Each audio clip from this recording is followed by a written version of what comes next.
Bismillahirrahmanirrahim. Assalamualaikum warahmatullahi wabarakatuh.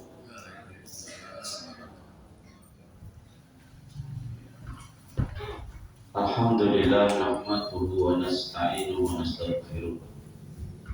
Wa na'udzu billahi min shururi anfusina wa min sayyiati a'malina. May yahdihillahu fala mudilla lahu wa may yudlilhu fala hadiya lahu. Asyhadu an la ilaha illallah wahdahu la syarika lahu. Wa asyhadu anna sayyidana Muhammadan abduhu wa rasuluhu la nabiyya ba'dahu. Allahumma salli ala sayyidina Muhammadin wa ala alihi wa ashabihi ajma'in. Kami hormati Bapak Ketua PKM Masjid Nurul Huda serta para pengurus yang hadir pada pagi hari ini.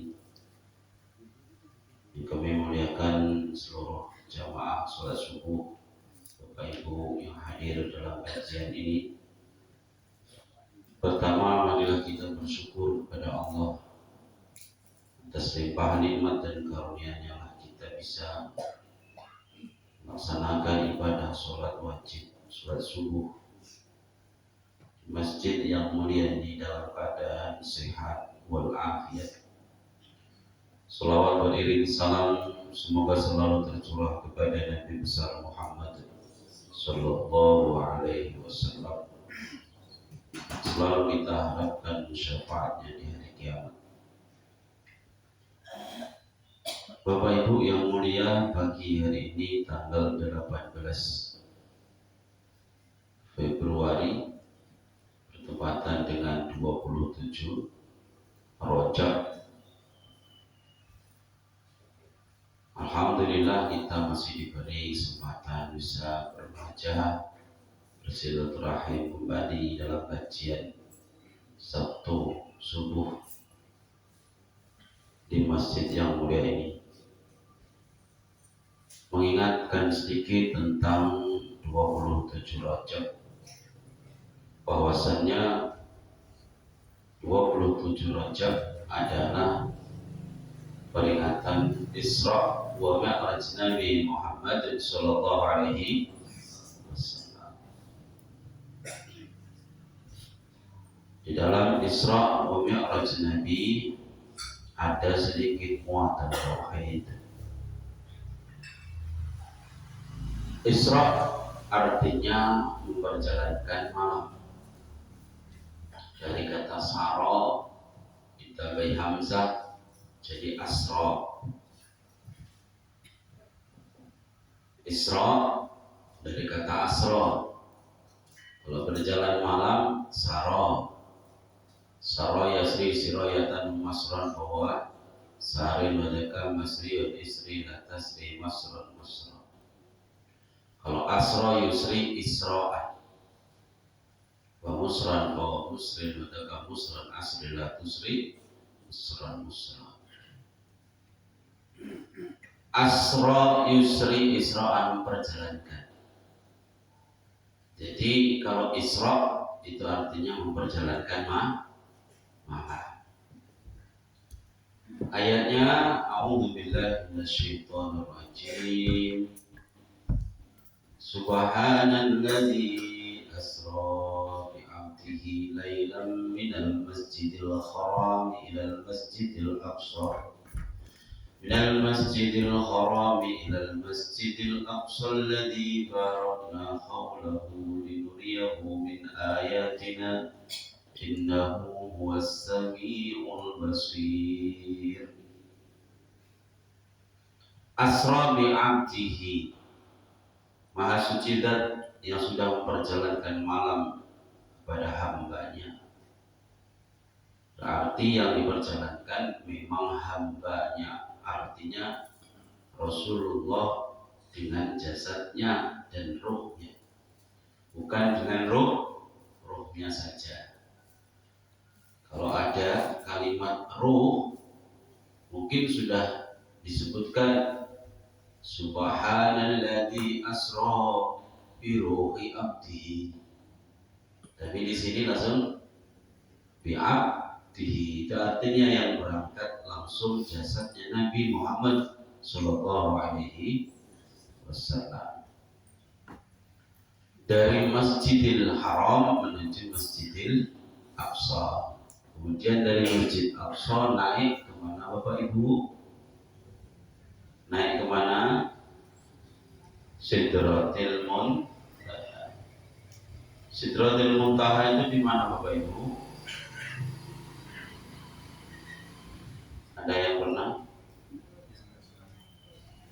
Di atas langit. Tempat apa itu Bapak Ibu? Sidrah. Sidrah itu pohon bidara. Muntaha. Muntaha itu artinya tempat puncak mentok di mana makhluknya Allah berbatasan malaikat bisa situ.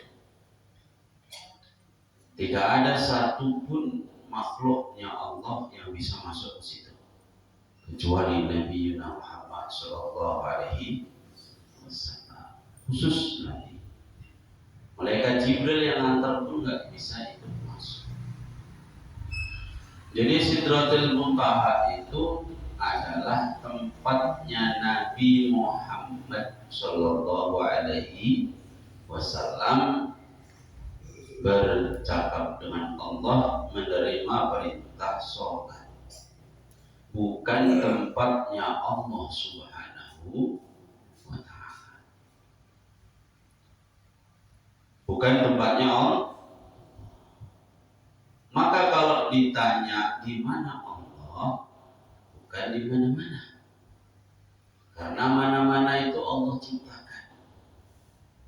Dan sebelum mana-mana ini ada, Allah sudah ada. Allah menciptakan mana-mana. Allah tidak butuh mana-mana. Jangan ditanya Allah di mana. Jadi Sidratul Muntaha itu tempatnya siapa? Bukan tempatnya Allah. Bukan. Itu adalah milik Allah, memang dikuasai Allah. Tapi bukan di situ Allah. Lalu kenapa Nabi Muhammad ke Sidratul Muntaha? Perintah dari Allah. Perintah dari sama seperti Nabi Musa alaihi salam. Ketika ingin bercakap-cakap dengan Allah, Musa al-Kalim. Musa al-Kalim. Nabi Musa itu julukannya al-Kalim, yang dibicarai langsung Allah. Waktu masih di bumi. Di mana tempat khususnya Nabi Musa, Bapak Ibu? Di Bukit Turisina. Jadi Nabi Musa bisa bercakap dengan Allah, tapi di Bukit Turisina, khusus untuk Nabi Musa. Itu tempat suci sampai sekarang. Di Bukit Turisina, Nabi Musa bercakap dengan Allah. Apakah berarti Allah itu di Bukit Turisina, Bapak Ibu? Tidak. Tapi Bukit Turisina itu adalah tempatnya Nabi Musa. Sama seperti Sidratul Muntaha itu tempatnya Nabi khusus untuk bercakap dengan Allah, menerima perintah sholat. Sampai di sini bisa dipahami Bapak Ibu? Saya yakin sudah paham semua. Karena akidah kita adalah ahli sunnah wal jamaah asy'ariyah yang berpegang teguh kepada pemahaman bahwasanya Allah tidak bertempat, Allah terbebas dari waktu, Allah terbebas dari arah. Ini yang harus kita pahami. Kemudian Bapak Ibu yang mulia, sebelum lebih lanjut kita bahas, pertama yang harus kita ketahui sebenarnya sebelum jauh membahas akidah ini adalah pendalaman tentang rukun Islam, tentang rukun iman. Rukun Islam memang sudah sama-sama kita ketahui, namanya kita orang Islam. Namun kadang kita masih salah-salah dalam mengamalkannya. Masih banyak kurang paham. Saya pun mau belajar lagi tentang rukun Islam. Sementara saya menyampaikan sambil belajar. Rukun Islam itu ada 5, ya Bapak Ibu ya. Dalilnya mana? Bunyal Islam ala khamsin. Islam itu dibangun dari 5. Syahadati an la ilaha illallah wa anna Muhammadar Rasulullah, wa iqamis shalah, wa ita'iz zakah, shaumi Ramadan, kemudian wa hajjil baiti man istata'a ilaihi sabila. Yang pertama adalah syahadati an la ilaha illallah, mengucap 2 kalimat syahadat bahwasanya bersaksi tidak ada Tuhan, tidak ada sesembahan yang hak disembah, hanya Allah semata. Tidak ada sesembahan di dunia ini, di jagat raya ini yang hak disembah, hanya Allah. Ini diam dengar apa tidur Bapak Ibu? Soalnya ini subuh-subuh, hari libur pula. Nah, Sabtu enak-enaknya tidur. Alhamdulillah ini Bapak Ibu bisa hadir. Ini adalah suatu anugerah dari Allah untuk kita semua. Yang hadir saya doakan sehat-sehat semua, mudah urusannya, mudah rezekinya, dan semoga kita semua mendapat ilmu yang manfaat. Tapi tolong jangan tidur ya Bapak Ibu ya. Ustaz kalau merem aja boleh? Boleh. Tapi ketahuilah Bapak Ibu, tidur itu pertama kali merem. Biasanya kalau sudah merem tuh lanjut. Kalau saya gitu, tapi kalau Bapak Ibu saya yakin sama saja. Bapak Ibu yang mulia, syahadati an la ilaha illallah, bersaksi tidak ada Tuhan, tidak ada sesembahan yang hak disembah, hanya Allah Subhanahu wa ta'ala. Makna yang ditulis oleh para ulama itu begitu. Tidak ada sesembahan. Karena memang manusia ini cenderung untuk menyekutukan Allah. Cenderung untuk menyekutukan Allah. Kenapa potensi menyekutukan Allah itu besar? Ya karena satu, kita punya nafsu. Kedua, ada iblis, ada syaitan. Makanya kadang perilaku kita ini sedikit melenceng dari keyakinan kita. Masih banyak saat ini kesyirikan yang terjadi. Entah itu karena terlalu terbiasa melakukan hal itu, namun kalimat-kalimatnya ini kadang berlebihan. Padahal kita sudah bersaksi tidak ada sesembahan yang hak disembah, tidak ada pengakuan apapun atas kejadian yang kita lakukan, peristiwa yang kita alami. Pengakuan itu hanya kita arahkan kepada Allah Subhanahu wa ta'ala. Namun kadang prakteknya masih selalu kita berikan pengakuan itu kepada selain Allah. Contoh kecil saja, kalau kita lapar sehingga kita sangat-sangat kelaparan, kemudian kita makan secara spontan. Ada yang bertanya, oh udah sehat loh, udah gak lulus lagi. Kalau tadi aku nggak makan, Bagaimana lu? Pingsan aku mungkin. Ini kalimatnya memang biasa, kebiasaannya begitu. Tapi seakan-akan ini melepaskan Allah Subhanahu wa Ta'ala. Biasanya kalau saya sudah makan itu sehat, begitu seharusnya. Kok tadi nggak bisa ngomong? Iya, karena serak suara saya haus tadi. Sekarang kok bagus, bisa ngomong. Kalau nggak minum ini tadi, wah tak kayak mana.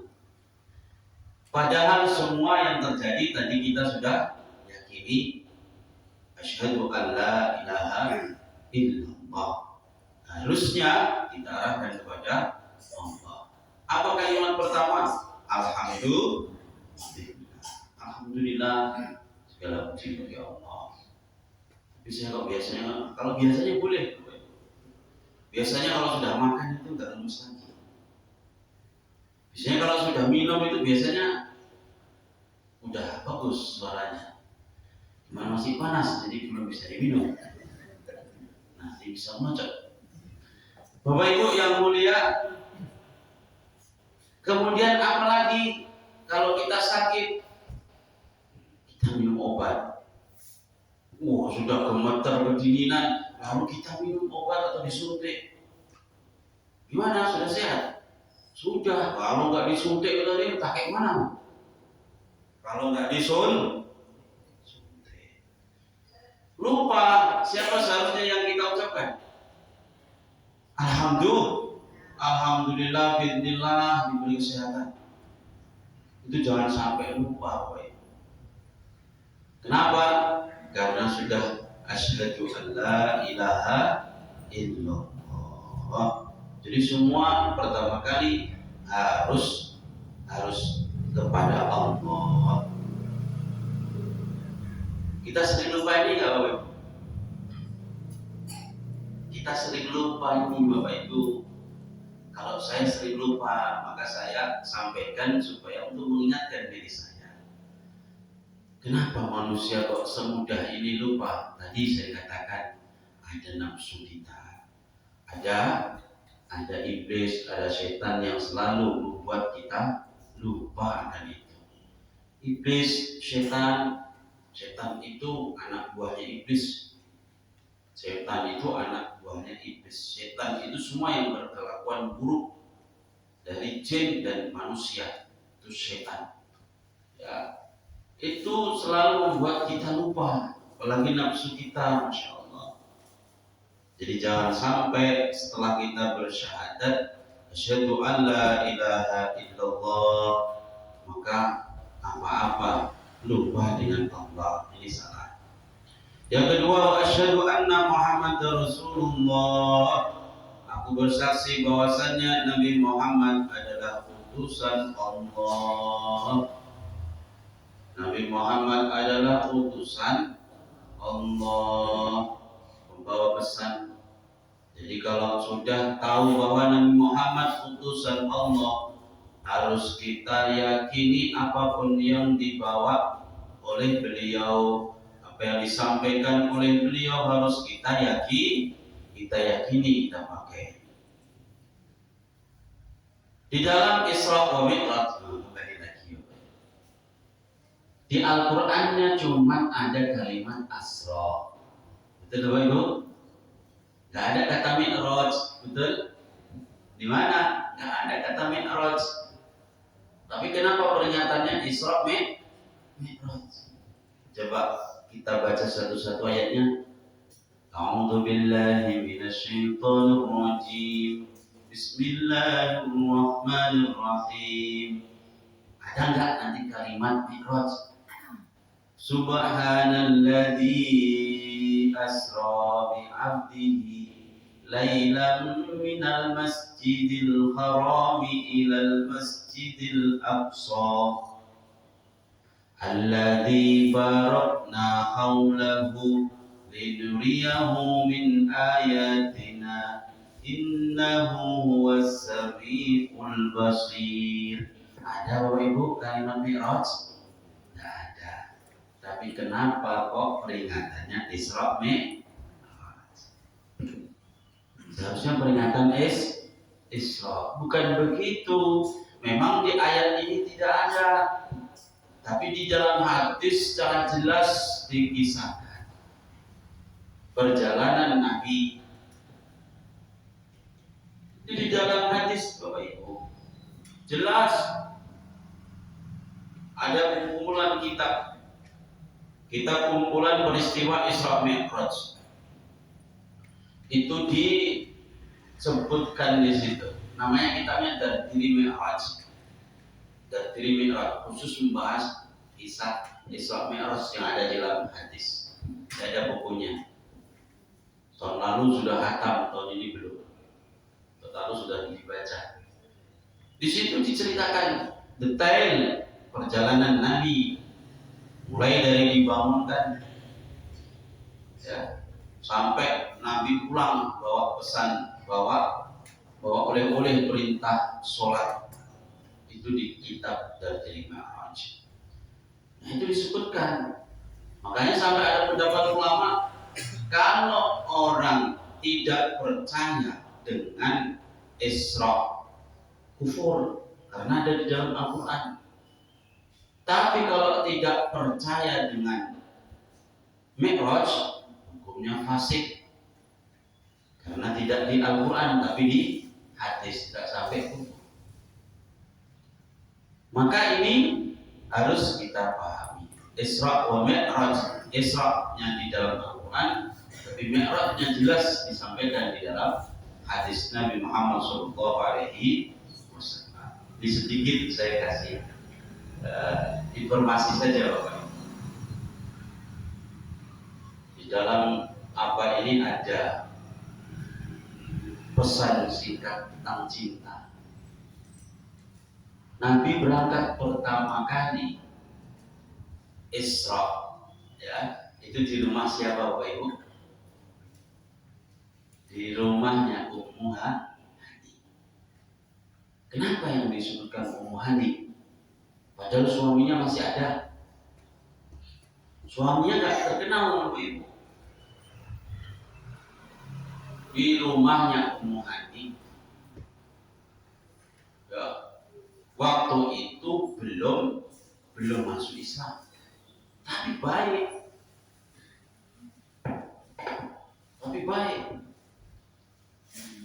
Lah, masih ada laginya.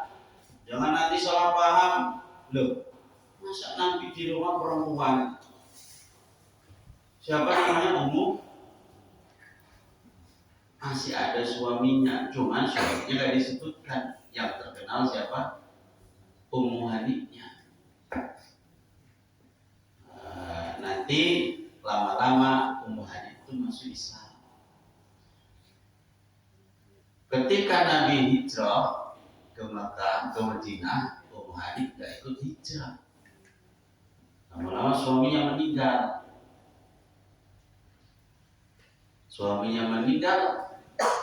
Nabi mau melamarnya. Dia tidak mau Bapak Ibu. Ummu Hani tidak mau. Karena satu, anaknya suaminya ini masih kecil-kecil. Apa kata Ummu Hani ini? Saya takut kalau nanti saya mau menerima lamaranmu, wahai Rasulullah, takutnya saya tidak bisa melaksanakan tugas sebagai seorang istri, karena harus melayanimu, sedangkan anak-anakku masih kecil, dan aku tidak bisa melepaskan anak-anakku ini, harus saya merawat. Jadi mohon maaf saya tidak bisa. Sungguh aku sangat mencintaimu, Ummu Hani, namun aku tidak bisa menerima lamaranmu ini. Dan itu perempuan Arab itu biasa. Cintanya berat kepada Nabi Muhammad, tapi tetap tidak bisa menerima lamarannya. Setelah anaknya sudah besar, Ummu Hani tidak mau hijrah ke Madinah. Ketika anak-anaknya sudah besar, Ummu Hani menawarkan diri, Bapak Ibu. Ya Rasulullah, anak-anak saya sudah besar, sudah bisalah. Rupanya gantian Rasulullah, maaf Ummu Hani, saya tidak bisa. Saya sangat mencintaimu juga, tapi tidak bisa. Kenapa? Karena hanya diperbolehkan untuk menikah dengan wanita yang ikut hijrah ke Madinah. Oh, ini dua saling mencintai, tapi cinta tidak harus memiliki. Pembahasannya sampai mana ini nggak tahu ya. Bapak Ibu yang mulia, lanjut yang kedua adalah wa iqomis sholat, mendirikan sholat. Itu adalah rukun Islam yang ke udah diam ini berarti ngantuk. Tanda-tanda gitu. Yang kedua, aku sebenarnya sudah tahu, Bapak Ibu sudah tahu, cuman biar ada komunikasi, nampaknya ini kok aktif gitu. Rukun Islam yang kedua adalah iqamis sholat. Kenapa kok tidak fi'lus sholat, tidak melakukan sholat, tapi kok iqamis sholat? Fi'lus sholat itu artinya melakukan sholat. Tapi kenapa di dalam Quran, ya, kitab-kitab fikih ulama salaf, bahasanya kalau sholat itu mendirikan sholat, bukan melakukan sholat. Di Al-Quran pun disebutkan, Bapak Ibu, kalau misalnya ada disebutkan lafaz as-sholat, perintah sholat, kalimatnya pakai dirikanlah, bukan laksanakanlah. Pertama, surah Al-Baqarah yang paling dekat, mensifati orang-orang yang bertakwa, alladzina yu'minuna bil ghaibi wa yuqimunas sholata, dan mendirikan sholat. Ada kalimat yuqimuna. Wa aqimis sholata lidzikri, dirikan sholat untuk mengingat. Wa aqimus sholata wa atuz. Kenapa ada lafaz aqimu terus? Untuk memerintah orang-orang yang beriman pakai aqimu. Tapi kalau nanti menceritakan sholat sunnah atau sholat apa, langsung disuruh sholat. Kalimatnya nggak pakai aqimu. Fasholli li rabbika, sholatlah dan sembelihlah hewan kurban. Sholat apa itu? Sholat Idul Adha. Sholat Idul Adha langsung fasholli li rabbika wanhar, inna syani'aka huwal abtar. Tapi kalau sholat fardu, wa aqimus sholata wa yuqimunas sholata wa aqimis sholata lidzikri. Ada itu Ustaz di surah Al-Maun, fawailun lil musallin, siksa yang pedih bagi orang-orang yang sholat. Ini untuk orang-orang munafik. Fawailun lil musallin alladzina hum an sholatihim sahun. Siksa yang pedih untuk orang-orang sholat, yaitu orang-orang yang lalai dalam sholatnya. Sholat tapi yang dipikir bukan sholat. Allahu Akbar. Siapa yang sholatnya cantik banget? Al-Fatihah bacaan Masya Allah kayak Imam Suddes. Tapi aku kayaknya pernah lihat ini. Kayaknya pernah papasan di jalan kemarin. Gak sempat dia baca Fatihah Allahu Akbar, gara-gara mikir kan siapa imamnya. Apa-apa ini. Apalagi hari Sabtu, hari Minggu, banyak kali undangan, mulai takbir sampai salam, gak ada mikir sholat. Allahu Akbar, siap sholat maghrib undangan yang banyak cinta. Allahu Akbar, nanti siap bisa mana buat tempat mana. Allahu Akbar, tiga satu hari, satu orang libur, 2, 3, sampai 3 udah tahiyatul mubarak yang bikin pesta pun ada otaknya tapi sekaligus 3 tak besoknya lagi ngomong dalam sholat ini tahu-tahu ini rakaat keberapa tadi kan lupa dengan rakaat sholat. Iya Bu, kalau orang tempat saya kayak gitu Bu, tapi kalau di sini saya yakin podo aja. Ya, kalimatnya itu wa iqamis sholat, dirikan sholat, artinya kalau sholat itu benar-benar perhatikan syarat dan rukunnya harus dijalankan. Itu maknanya pakai akid, dirikan, enggak menjalankan saja, tapi dirikan sholat dengan syarat dan rukun-rukunnya. Kalau orang mendirikan sholat, masya Allah luar biasa. Benar-benar sholat itu tanda anil fahsya'i wal munkar.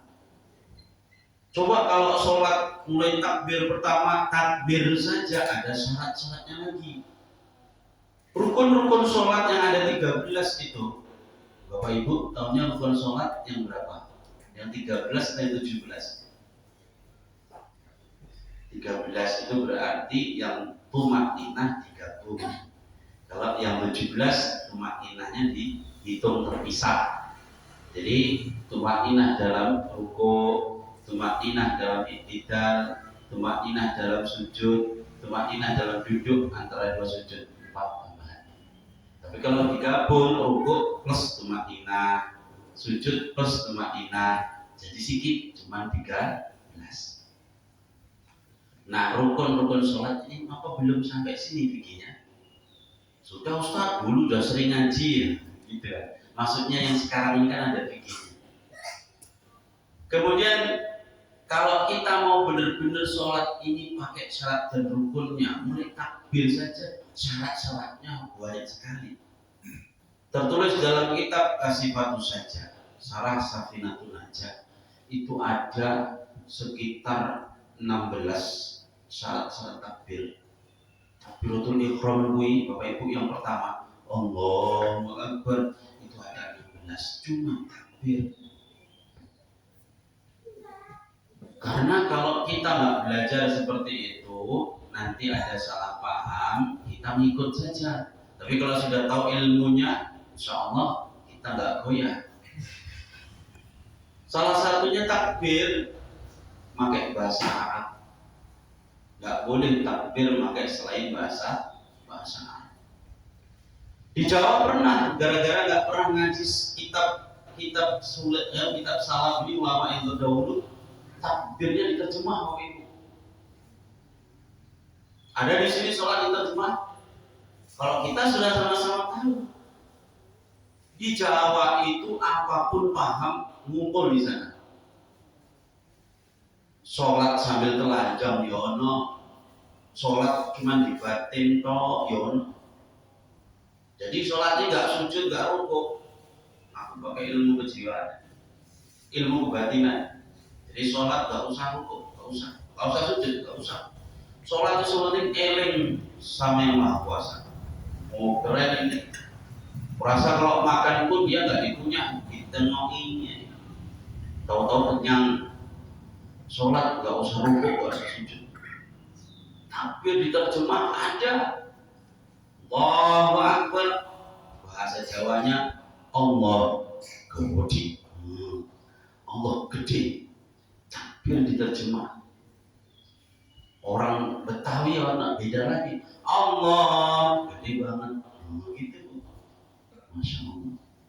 Mungkin kalau orang Inggris sana takbirnya Allah is the greatest. Coba bayangkan kalau ngumpul orang-orang seperti ini di Mekah. Orang haji kan ngumpul semua dari mana? Sholat takbir apa enggak ribut kali itu. Yang satu Allah gede, Allah maha besar, Allah gede banget. Ada orang Madura lagi, Allah maha jelajah, ya. Maka sholat untuk menyatukan bahasa pakai bahasa Arab takbirnya dari awal sampai akhir. Ini kalau nggak dipelajari, nanti ada paham salah, ngikut saja. Ngaji tauhid tentang akidah, harus meyakini bahwa anna Muhammad Rasulullah. Jadi pilih yang pertama ada bahwasannya Nabi Muhammad adalah utusan Allah, la nabiyya ba'dah, tidak ada nabi setelahnya. Titik, tidak ada nabi setelahnya. Ini pun masih dipelencengkan Bapak Ibu. Berarti Nabi Isa itu pun nanti nggak turun.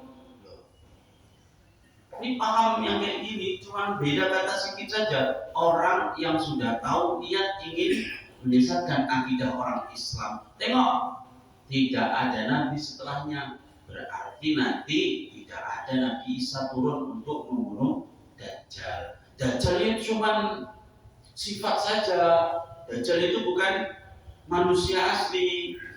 Ini pemahaman sedikit dipelencengkan. Saya mau tanya Bapak Ibu, pemahaman kita Dajjal itu makhluk apa sifat? Makhluk. Ahlussunnah wal Jamaah semua mengatakan begitu. Wa Isa sawfa ya'ti summa yasbil dajjal syaqin di khobali. Itu di Badul Amali kalau nggak salah. Kelas 6 tidak di pondok. Wa Isa sawfa ya'ti summa yasbil dajjal syaqin di khobali, kalau nggak jawab tauhid. Nabi Isa akan turun, ya, sawfa ya'ti akan datang di dajjal syaqin, karena akan membunuh Dajjal. Untuk membunuh Dajjal. Dajjal dan Syaqiyin yang mempunyai sifat celaka. Di khobali yang sangat penipu Dajjal. Jangan dipelencengkan. Nah, berarti kalau Nabi Isa pun nggak turun karena setelah Nabi Muhammad tidak ada Nabi lagi, kata Nabi Isa, berarti Dajjal cuma sifat. Sedikit melenceng akidahnya. Makanya kemanapun ngaji sama ulama-ulama yang terdahulu, yang mengikuti ulama-ulama terdahulu. Maksud daripada tidak ada nabi setelah Nabi Muhammad, tidak ada nabi baru yang diutus. Sedangkan Nabi Isa ini memang nanti diturunkan lagi, tapi Nabi Isa ini bukan nabi baru. Paham Bapak Ibu? Nabi Isa nabi baru atau bukan? Sudah lama. Itu pun nanti Nabi Isa bukan datang sebagai Rasul, tapi Nabi Isa nanti datang mengikuti ajaran Nabi Muhammad di sholat 5 waktu. Di zaman Nabi, sebelum Nabi Muhammad ada nggak sholat 5 waktu? Belum. Wong sholat 5 waktu itu anugerah terbesar dan hanya untuk umatnya Nabi Muhammad Sallallahu Alaihi Wasallam. Ini sholat. Kata Abu Das As-Samarqandi ditulis di dalam kitab Tawilul Ghafilin, dikatakan begini. Kalaulah misalnya mengutip pendapat ulama, kalau misalnya wakilah ada yang mengatakan begini, kalaulah misalnya kaum Samud, kaum Lut ini sudah ada perintah sholat 5 waktu dan mereka semua melaksanakan sholat 5 waktu, maka tidak akan diazab seperti itu. Ini sholat 5 waktu ternyata bisa menolak bencana Bapak Ibu. Selama kampung ini masih ada yang sholat 5 waktu di masjid ini, jauh-jauh itu yang namanya musibah bencana. Tapi dengan catatan lebih banyak yang ke masjid daripada yang ke tempat-tempat maksiat. Itu catatannya. Lebih banyak yang ke masjid. Turki kemarin kan banyak juga yang ke masjid. Turki itu negara apa Bapak Ibu? Sekuler. Sekuler. Dipisahkan antara agama dan sampai sebelum kejadian itu ditanya sholawat aja nggak tahu. Gimana bacaan sholawat? Itu viral videonya Bapak Ibu. Loh, orang Turki, orang Islam, tapi tidak tahu Islamnya, apalagi sholatnya. Ini gara-gara dulu pernah ada namanya Sulaiman siapa? Ataturk. Sulaiman Pak? Kemal? Gak ada. Sulaimannya gak ada. Oh gak ada. Berarti salah. Mustafa Kemal. Mustafanya ada. Oh ada, bener berarti. Mustafa Kemal Atatürk. Mulai situlah, masya Allah. Adzan boleh diterjemah. Kayak di Jawa itu sholat boleh diterjemah. Langsung mulai mau diajarkan, tapi gak mempan. Lebih libas semua itu. Awalnya begitu. Sampai sholawat saya tidak tahu. Setelah itu seminggu kemudian terjadi gempa 7,8. Hancur semua. Kita doakan saudara-saudara kita, semoga mereka diberi ketabahan. Banyak yang kehilangan rumah, banyak yang kehilangan pekerjaan, harta benda. Semoga tabah dan kuat terlepas dari apapun yang terjadi di sana. Bapak Ibu yang mulia, sholat kembali. Wa iqamis sholat, pakai iqamis sholat. Yang ketiga adalah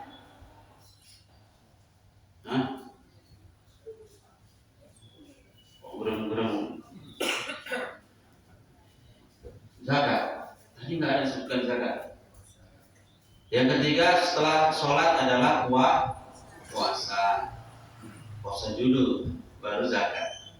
Puasa ini adalah rukun Islam. Kenapa kita ngaji ini Ustaz? Ya kita namanya ngaji tauhid, awal dasar ini harus kita ketahui. Puasa itu hukumnya wajib bagi orang yang sudah mukallaf. Siapa orang mukallaf?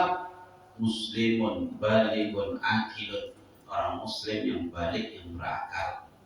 Tidak wajib puasa untuk orang yang tidak muslim. Tidak wajib puasa untuk orang yang tidak balik atau belum balik. Tidak wajib puasa untuk orang yang tidak berakal. Maka kalau pengen tidak puasa atau yang tidak menjalankan puasa, berarti ya kita husnudon salah satu di antara ini. Tidak muslim, belum balik, tidak berakal, husnudon aja. Kau nggak puasa? Enggak. Oh berarti antara tiga ini. Kalau dia tidak muslim, berarti ya belum balik, berarti ya tidak berakal. Ini husnudon aja. Apa ada di sini yang nggak puasa? Orang-orang sekitar sini. Soalnya di tempat saya banyak. Di sini enggak ada. Oh, kalau di sini saya yakin bodoh aja. Ya Allah, berarti tempat saya ini ketularan dari sini. Makanya banyak yang enggak puasa. Bisa ceramai setiap tahun ya. Kalau tarawih saya ceramai. Sebelum puasa itu sudah saya bahas bagaimana fikih puasa disampaikan di masjid untuk pembekalan. Karena setiap tahun meskipun sudah disampaikan ada yang tidak puasa. Alasannya apa? Kerja berat, Ustaz, panas. Aku kuli, Ustaz. Aku sopir, Ustaz, perjalanan keluar kota tiap hari. Kalau musafir enggak apa-apa, enggak puasa. Enak kali jawab. Menurutku Idul Fitri itu sholat di sok pertama, alhamdulillah. Idul Fitri pakai baju koko, pakai sarung di sok pertama, tapi waktu sholat waktu puasa nggak ikut puasa. Ini sama kayak orang pakai ikat pinggang, tapi nggak pakai celana. Bayangkan gimana? Nggak pakai celana tapi pakai ikat pinggang. Bayangkan gimana? Orang nggak puasa tapi ikut Idul Fitri. Idul Fitri itu ramai di tempat saya. Masjid sampai tumpah-tumpah. Nanti kalau Idul Fitri entah di mana. Sudah jadi Pak. Insya Allah kita doa sama-sama supaya dapat. Kalau masjid saya itu sampai ke halaman penuh gelar-gelar tikar itu di tempat saya. Di sini juga gitu Bu. Waduh berarti ya. Sholat Idul Fitri. Ya. Kalau sholat 5 waktu, ya 3 shot 4 shot cukup lah. Kalau Idul Fitri, wow, udah cantik-cantik bajunya semua bu, wangi-wangi, slopnya pun baru-baru, enak tinggal beli yang mana.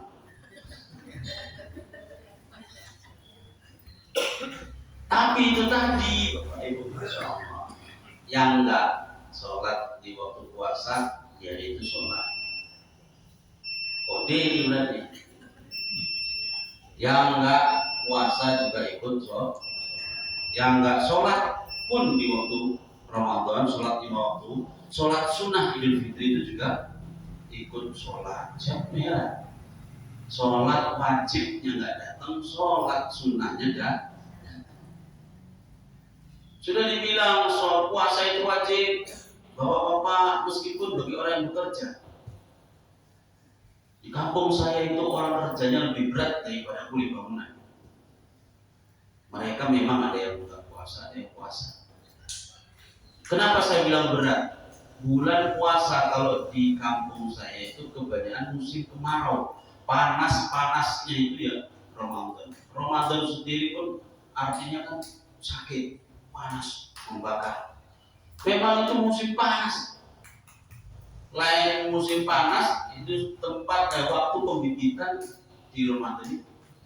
Pembibitan karena di kampung kami satu desa itu mayoritas petani cabai. Pembibitannya di bulan Ramadan itu biasanya. Di sana pembibitannya itu harus disiram pakai ember, dipikul 2 disiram. Karena nggak ada kayak air kayak di sini banyak setiap rumah dicucuk air di kampung saya itu dibor sampai 100 meter gak keluar air. Jadi harus di bawah sawah yang bawah karena sawah kami sawah tanda hujan bukan sawah irigasi. Sawah yang paling bawah digali keluar air, disitulah semua pembibitan. Jadi air dipikul siang-siang bulan Ramadan itu mikuli air kayak gitu. Mikulnya bukan cuma sekali selesai, bisa 15 kali, bisa 20 kali, tergantung lebar pembibitan. Itu setiap hari, kadang nyiramnya panas. Kayak mana rasanya badan? Puasa.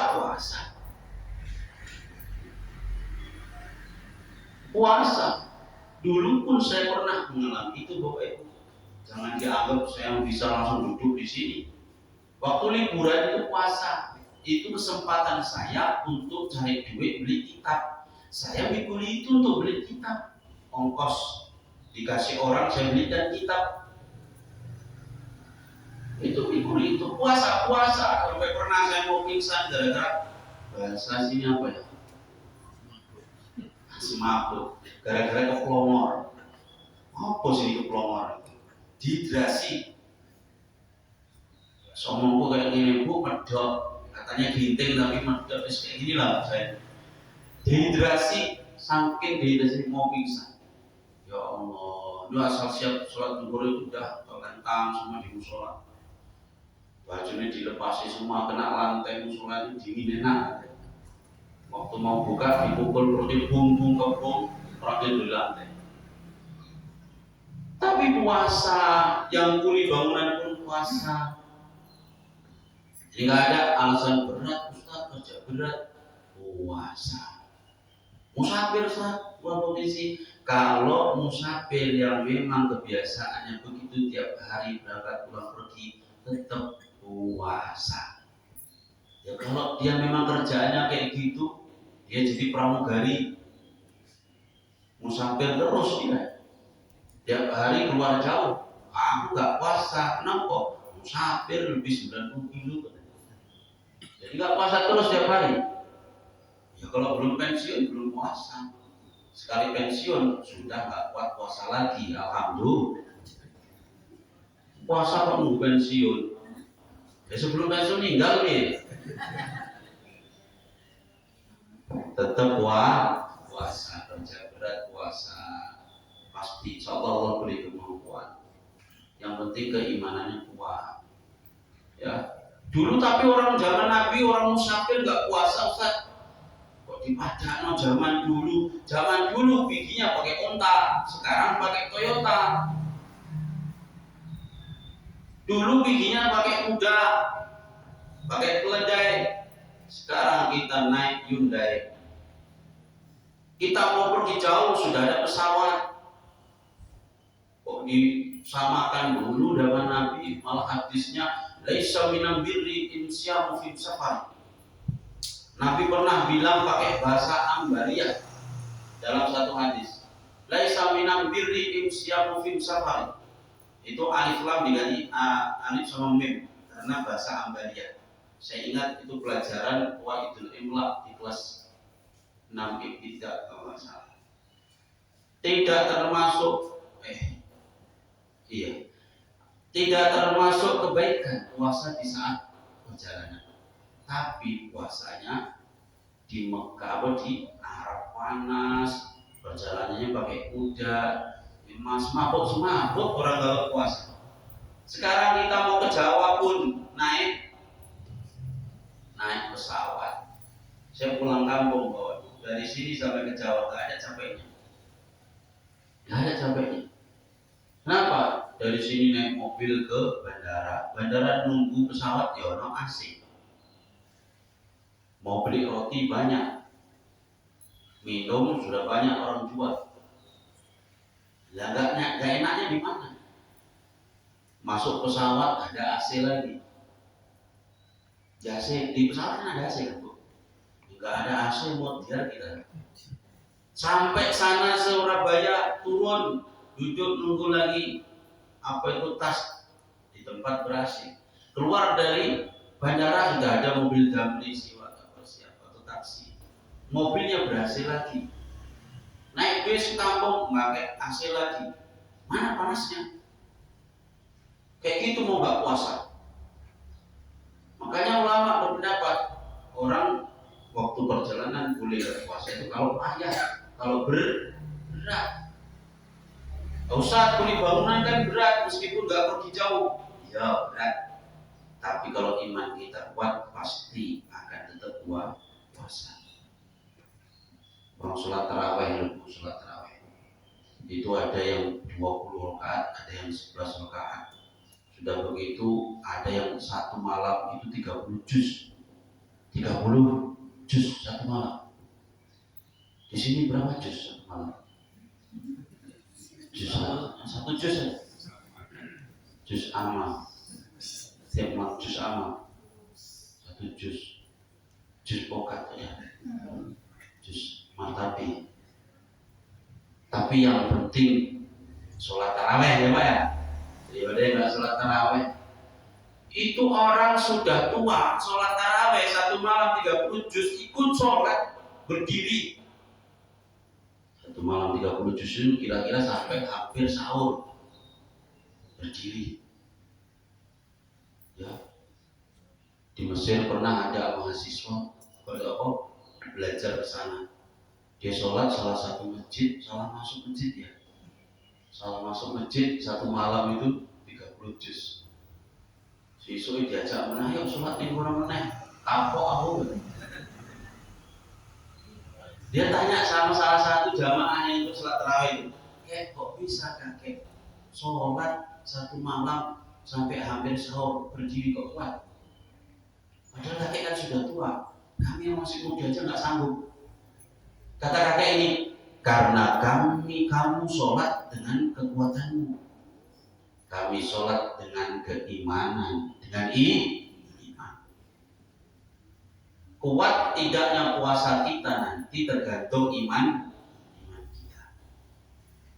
Meskipun kerja berat, kalau imannya kuat, cuman puasa pasti lewat, tetap puasa. Jadi jangan alasan kerja berat. Ini tolong nanti ya Pak, yang disampaikan banyak sekali sekarang segi-segi di dalam puasa. Jadi kayak mana nanti lah ganti? Nanti kapan? Nanti terakhir sampai tahun meneh gak diganti, numpuk sampai mau meninggal sing repot sapa? Anak putu nih, karena puasa itu wajib bagi wali-walinya. Ya, pendapat ada yang mengatakan Imam Syafi'i itu pendapatnya dua. Ada kol kotim, ada kol jadid. Kol kotim, puasa wajib diganti oleh walinya kalau sudah meninggal sekalipun. Man mata wa alaisyad somaan boleh. Barang siapa kok meninggal puasa dan dia mati, maka yang menggantikan adalah walinya. Jadi kalau pun meninggal tetap diganti puasanya. Siapa yang menggantikan? Walinya. Warisnya. Walinya udah meninggal kemana? Anak cucunya yang menggantikan. Boleh. Hadisnya sahih. Ya. Mazhabnya Syafi'i itu kan idza sahah hadis bahwa madhabi. Kalau hadis itu sahih itu madhabku. Makanya sebagian ulama berpegangan kepada pendapat qaul-qadim, pendapat yang dahulu ketika masih di Baghdad. Kalau jadi pendapat Imam Syafi'i ketika masih sudah di Mesir. Kemudian yang keempat adalah zakat. Sama-sama kita ketahui zakat itu hukumnya wajib, bukan sunnah. Ada di kampung saya, zakat kan wajib, zakat fitrah toh. Zakat mal nggak wajib katanya. Wah, ninggalnya payah, asli. Gak saya kasih tahu namanya siapa, menjaga kode etik jurnalistik. Yaitu orang selama hidupnya panennya banyak, sawahnya lebar puluhan hektar.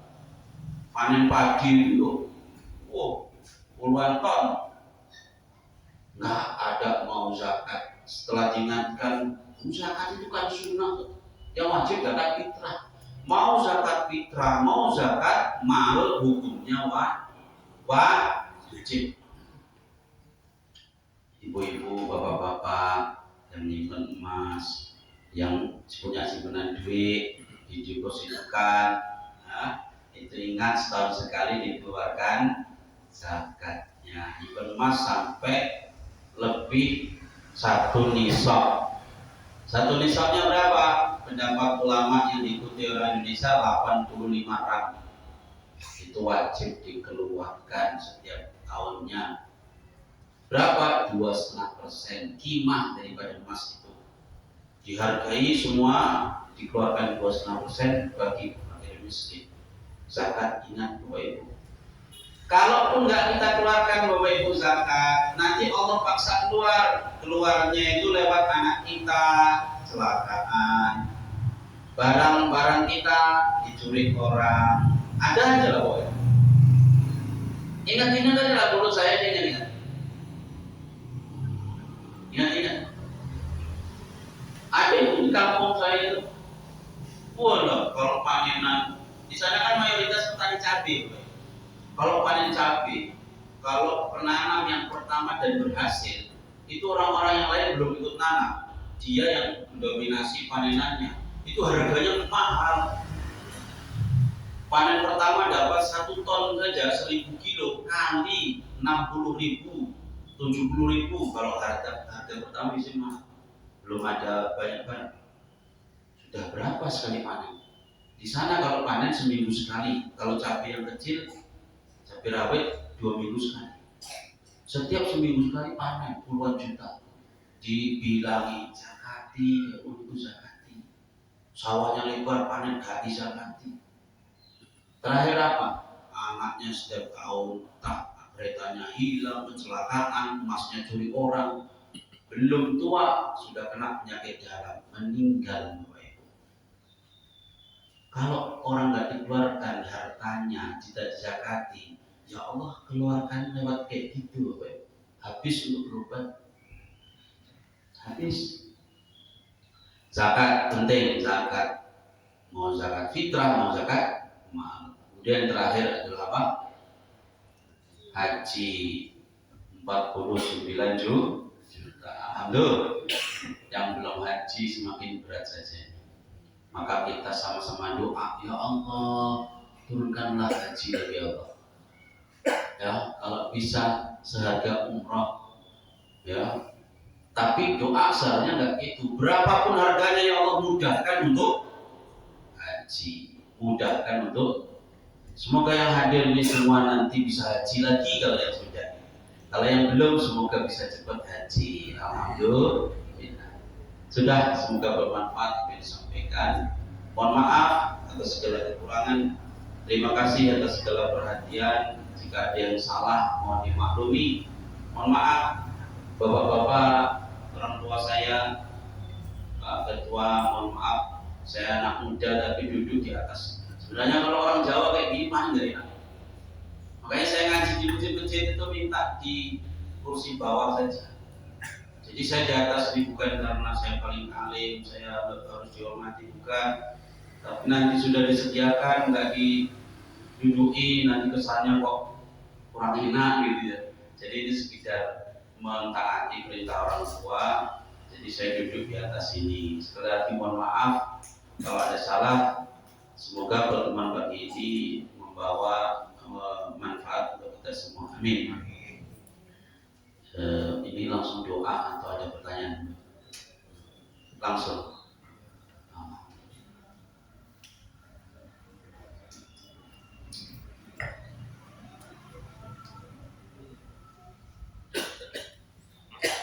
Astaghfirullahaladzim. Astaghfirullahaladzim. Astaghfirullahaladzim. الذي لا إله إلا هو الحي القيوم أتوب إليه. أعوذ بالله من الشيطان الرجيم. بسم الله الرحمن الرحيم. الحمد لله رب العالمين حمدا يوافي نعمه ويكافئ مزيدا. يا ربنا لك الحمد كما ينبغي بجلال وجهك الكريم وعظيم سلطانك. اللهم صل على سيدنا محمد الفاتح لما أغلق والخاتم لما سبق ناصر الحق بالحق والهادي إلى صراطك المستقيم وعلى آله وصحبه حق قدره ومقداره العظيم. اللهم اجعل استماعنا هذا استماعا مباركا واجعل انفراقنا بعد هذا انفراقا معصوما مرحوما. اللهم انفعنا بما علمتنا وعلمنا الذي ينفعنا وزدنا علما. اللهم افتح قلوبنا فتوح الآرفين واجعل أعمالنا خالصة لوجهك الكريم. اللهم سهل أمورنا وأمور والدينا وأمور مشايخنا وأمور تلاميذنا. اللهم يا الله اجعلنا وإياهم اجعلنا وأولادنا من أهل القرآن.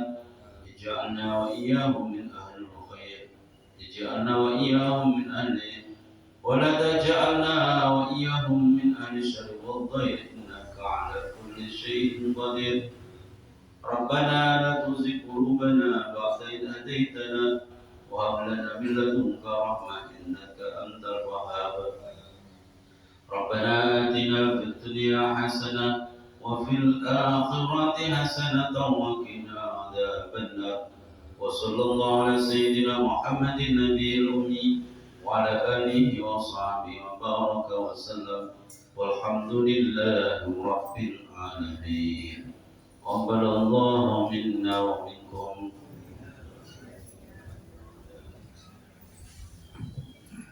Subhanallahumma wa bihamdika asyhadu an la ilaha illa anta astaghfiruka wa atubu ilaik. Assalamualaikum warahmatullahi wabarakatuh.